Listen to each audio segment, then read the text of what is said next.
Ukraine पर रूस के अटैक अब भी जारी हैं, लेकिन कुछ अटैक ऐसे हो रहे हैं जो दहला रहे हैं।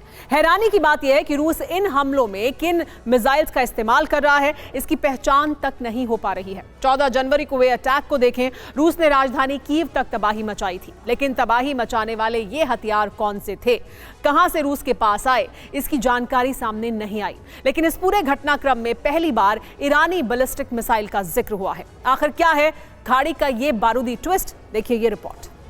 रूस का अनजान हथियार, दुनिया में मचा हाहाकार।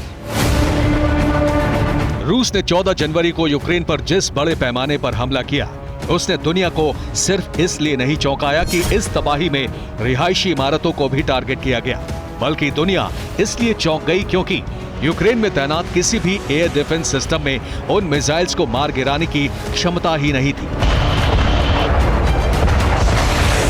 डिजिटल मार्केटिंग को सीखकर आपके प्रोडक्ट्स और सर्विसेज को दुनिया को बेचना चाहते हैं तो फ्रीडम ऐप को अभी डाउनलोड करें। डिजिटल मार्केटिंग का एक्सपर्ट बनें।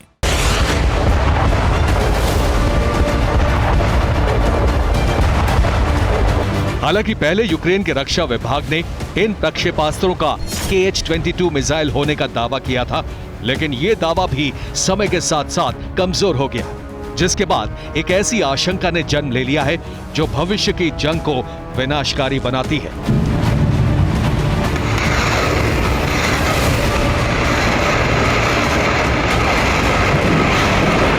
आशंका यह है कि इस जंग में रूस को एक ऐसा देश मदद पहुंचा रहा है जिसके पास दुनिया के सबसे घातक और अनजान हथियार है।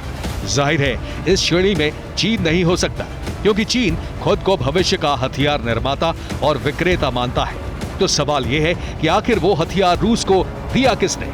जवाब हालांकि पुख्ता तौर पर नहीं मिलता, लेकिन हालात के आधार पर जिस तरह का जवाब मिलता है वो और ज्यादा चौंकाता है।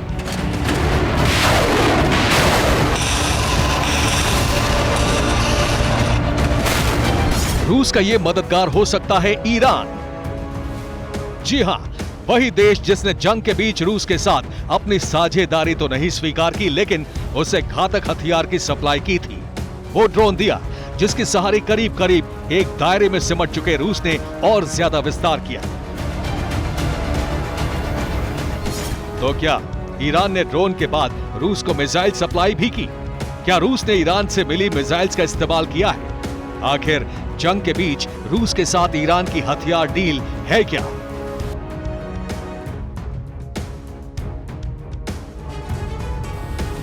सवाल इसलिए उठ रहे हैं क्योंकि रूस ने जो अटैक किया है उसमें ब्लैक सी और कैस्पियन सी में तैनात Tu-95 और Tu-160 बॉम्बर्स के जरिए स्कंदर बैलिस्टिक मिसाइल के इस्तेमाल का दावा किया गया है। इसके अलावा रूसी रक्षा मंत्रालय की तरफ से यह भी बयान जारी किया गया है कि इस अटैक के लिए यूक्रेन में तैनात डिफेंस सिस्टम को गलत सूचना दी गई थी, जिसके कारण वो मिसाइल डिटेक्ट नहीं कर सके। लेकिन यूरोपियन डिफेंस एक्सपर्ट्स का आकलन इससे अलग है। यूक्रेनी सशस्त्र बल के प्रवक्ता यूरी इग्नाट के मुताबिक अटैक स्कंदर या ईरानी बैलिस्टिक मिसाइल से हुआ है। इन बैलिस्टिक मिसाइल को मार गिराना करीब करीब नामुमकिन है। इसके अलावा मिसाइल के टुकड़ों से भी पहचान कर पाना मुश्किल हो रहा है। हालांकि ऐसा पहली बार हो रहा है जब ईरानी बैलिस्टिक मिसाइल जैसा शब्द इस्तेमाल किया जा रहा है, और इस टर्म का इस्तेमाल क्यों किया जा रहा है इसे भी संक्षेप में समझ लीजिए। यकीन मानिए इसका विस्तार इजराइल से लेकर अरब वर्ल्ड तक खलबली मचाने के लिए काफी है। रूस ईरान की करीबी बढ़ने का कारण रक्षा डील है।